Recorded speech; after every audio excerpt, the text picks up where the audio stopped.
ఇంటిని డెకరేట్ చేసుకోవడానికి అందమైన సన్ఫ్లవర్స్ని ఈజీగా ఎగ్ ట్రేతో ఎలా తయారు చేసుకోవాలో చూద్దాం. దీనికోసం ఒక ఎగ్ ట్రేని తీసుకొని వీడియోలో చూపిస్తున్న విధంగా చిన్న చిన్న కప్స్ లాగా కట్ చేసుకొని పక్కన పెట్టుకోవాలి. వీటిని సిజర్స్తో ఫ్లవర్ పెటల్స్ లాగా కట్ చేసుకోవాలి. ఇలా మీకు ఎన్ని ఫ్లవర్స్ కావాలంటే అన్ని ఫ్లవర్స్ని కట్ చేసి పక్కన పెట్టుకోవాలి. వీటికి మనం ఎల్లో కలర్ అప్లై చేసేసుకొని ఒక 10 మినిట్స్ పక్కన పెట్టేసుకుంటే కనుక మనకి ఫ్లవర్స్ అనేవి డ్రై అయిపోతాయి. ఫ్లవర్స్ కట్ చేసుకున్నాక దాని కిందన మనకి చిన్న స్టెమ్ అయితే ఉంటుంది కదా గ్రీన్ కలర్లో, దానికోసం 5 పెటల్స్ వచ్చేలా కట్ చేసుకొని గ్రీన్ కలర్ అప్లై చేసేసుకొని పక్కన పెట్టుకోవాలి.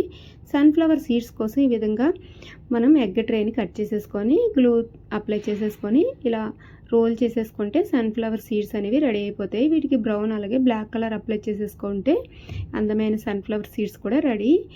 వీటికి లీవ్స్ కోసం బ్రౌన్ పేపర్ని తీసుకొని అవుటర్ లైన్ గీసేసుకొని లీవ్స్ లాగా కట్ చేసేసుకుంటే మనకి ఎన్ని కావాలంటే అన్ని లీవ్స్ అనేవి రెడీ అయిపోతాయి. బోత్ సైడ్స్ కూడా గ్రీన్ కలర్ అప్లై చేసేసుకొని గ్రీన్ కలర్తో హైలైట్ చేసేసుకుంటే లీవ్స్ అనేవి రెడీ అయిపోతాయి. బైండింగ్ వైర్ని చిన్నగా కట్ చేసుకొని గ్రీన్ కలర్ అప్లై చేసేసుకోవాలి.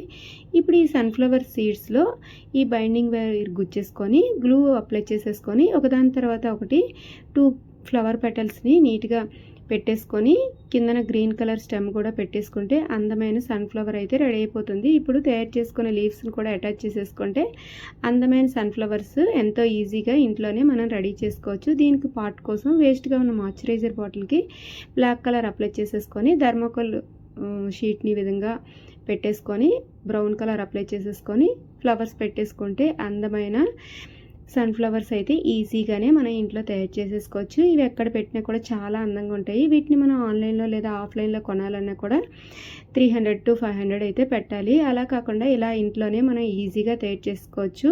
మీరు కూడా తప్పకుండా ట్రై చేసి ఎలా వచ్చిందో కామెంట్ చేయండి. వీడియో నచ్చితే కనుక please like, share and subscribe.